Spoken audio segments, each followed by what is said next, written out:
अपने आसपास देखा होगा, कुछ स्टूडेंट्स ऐसे होते हैं जो कई घंटों तक पढ़ाई करते हैं, उसके बावजूद भी उसका रिजल्ट बेहतर नहीं हो पाता है। उसके कंपैरिजन में कुछ स्टूडेंट्स ऐसे होते हैं जो कम पढ़ने के बावजूद भी अच्छी रिजल्ट ले आते हैं। आखिर गड़बड़ी कहाँ होती है? तो हम आज उसी के बारे में बात करने वाले हैं। आपको हम 5 पॉइंट्स बताएंगे। अगर उस 5 पॉइंट्स को ध्यान में रखते हुए पढ़ाई करें तो हमारा रिजल्ट बेहतर हो सकता है। पहला है ओडिसियस मेथड। ओडिसियस अपने ज़माने का एक ग्रेट वॉरियर था। उसने कई सारे जंगें लड़ी और जब जंग लड़ने के बाद वो समुद्र के रास्ते से अपने घर वापस जा रहा था तो उसने एक कहानी सुनी थी कि एक आइलैंड है जिसे हेवन ऑफ आइलैंड कहा जाता है, जहाँ पे कुछ परियां रहती है और वो आवाज़ देती है, अट्रैक्टिव साउंड निकालती है, और जब कोई सीप उसकी ओर अट्रैक्ट हो जाता है, उसकी ओर जाने लगता है, तो वो वहीं ट्रैप हो जाता है, ख़त्म हो जाता है। तो ऑडिसियस बहुत क्यूरियस टाइप का आदमी था। उसने अपने सेलर से कहा कि उसे एक खंभे में बांध दिया जाए और सब कोई अपना कान बंद कर लें, कोई भी उस साउंड की तरफ आवाज़ न दे, और मैं जितना भी गिड़गिड़ाऊँ, भीख मांगूँ, मुझे नहीं खोलना है। और हुआ भी ऐसे ही। जैसे ही उसका सीप उस आइलैंड के पास पहुंचा, वहाँ से सायरन बजना शुरू हुआ, पर किसी ने भी उस आवाज़ की तरफ ध्यान नहीं दिया, क्योंकि उसका जो एम था वो हेवन की तरफ जाना नहीं था। उसका एम क्या था? घर जाना है। तो इस मेथड से हम लोग ये सीखते हैं कि हम लोगों को आज सबसे ज़्यादा परेशान क्या करता है? डिस्ट्रैक्शन। बहुत सारी डिस्ट्रैक्शन है, जो रुकावटें हैं जो पढ़ाई में डिस्टर्ब पैदा करती है।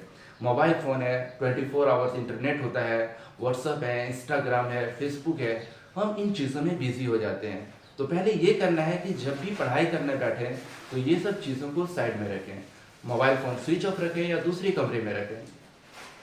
क्योंकि क्या होगा कि अगर फ़ोन सामने रहा तो कोई नोटिफिकेशन आया, कुछ भी आया, तो इससे क्या हो सकता है? डिस्टरबेंस क्रिएट कर सकते हैं। तो पहले सारे डिस्टरबेंस जो है उस चीज़ को कट ऑफ करना है। दूसरा पॉइंट है शॉर्ट टर्म रेजोल्यूशन।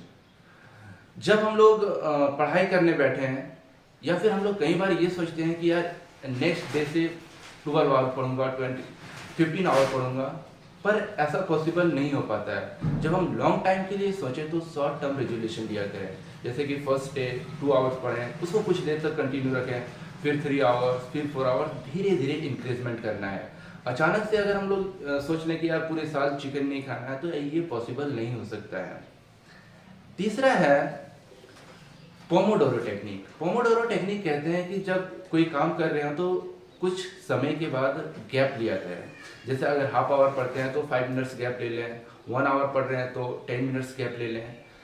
इससे क्या होगा? जब हम गैप लेंगे तो अपने माइंड को रिफ्रेश कर सकते हैं, हम बाकी जो सॉन्ग वगैरह सुन सकते हैं, जिससे क्या होगा? थोड़ा सा माइंड रिफ्रेश होगा।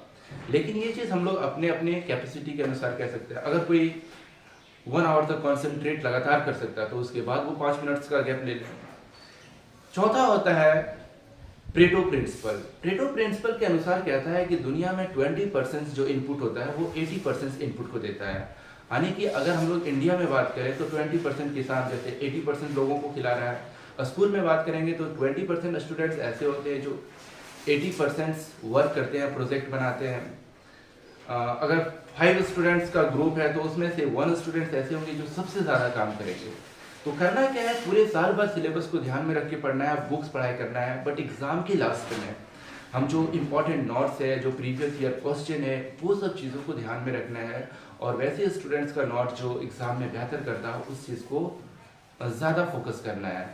और नेक्स्ट और लास्ट पॉइंट है आस्क क्वेश्चन टू योरसेल्फ। जब हम लोग कोई पैराग्राफ पढ़े, कोई बुक्स का चीज़ें पढ़ें, तो कुछ पैराग्राफ पढ़ने के बाद वहाँ से अपने आप को क्वेश्चन अराइज करें कि यार इस चीज़ से क्या क्वेश्चन आ सकती है, यहाँ से क्या क्वेश्चन पूछा जा सकता है। और ऐसा ही हम लोग बार बार उस चीज़ को रिकॉल करेंगे, अपने आप से सवाल करेंगे, तो वो दिमाग में क्या होगा? धीरे धीरे बैठ जाएगा और हमारा जो मेमोरी पावर है वो भी स्ट्रांग होगा। तो ये सब कुछ पॉइंट था जिसको अगर हम लोग ध्यान में रख के पढ़ाई करते हैं तो हमारा जो स्टडी स्टाइल है वो